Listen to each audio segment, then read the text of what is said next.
A quick Mirror in the Light update. I was talking about Mantell and about how she revisits things, but that really paid off in the last little section that I read, where we went back to the Eel Boy, and we've gone back to the Eel Boy a couple of times, but this time it's the Eel Boy, and it's like, yes, he's stabbed the Eel Boy in the stomach, or as he says it, the Eel Boy threw himself on the dagger, which, as I said, seems like Thomas More throwing himself into getting convicted for treason against Henry, because basically because Cromwell has held out the knife very carefully so that Thomas More can basically no more dodge the knife than he can breathe. It's like, yeah. And it's the same thing. It's the same thing with this. It's like a replication there with the Eel Boy. But I said that already. The thing that happens in this one is he's done that. He's left the Eel Boy, perhaps dead, on the side of the river, and is just has this weariness and goes home, and finds Walter drinking, and Walter knows something's up, but he goes back to drinking. And then the next day, Cromwell gets up and he's like, I'm going to sneak out, maybe see if the Eel Boy is still there, still alive.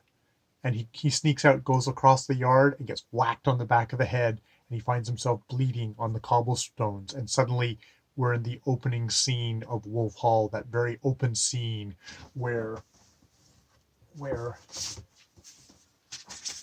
Wolf Hall, where where Walter where Walter is there. Uh, I get it because I misquoted it the last time I attempted this. So now get up.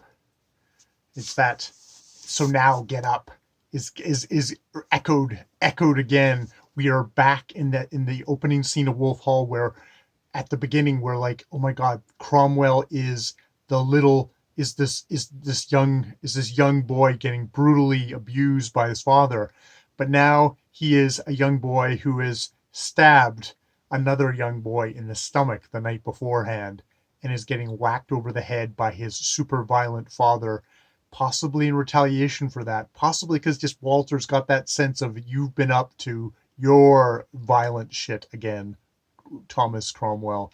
And um it's like it's the sins are washing back over and sucking Cromwell back, sucking him down, and maybe we're getting to see it's everything's pulling back, and it's like he came from a super violent father, and he himself was a violent little fucker right from the beginning.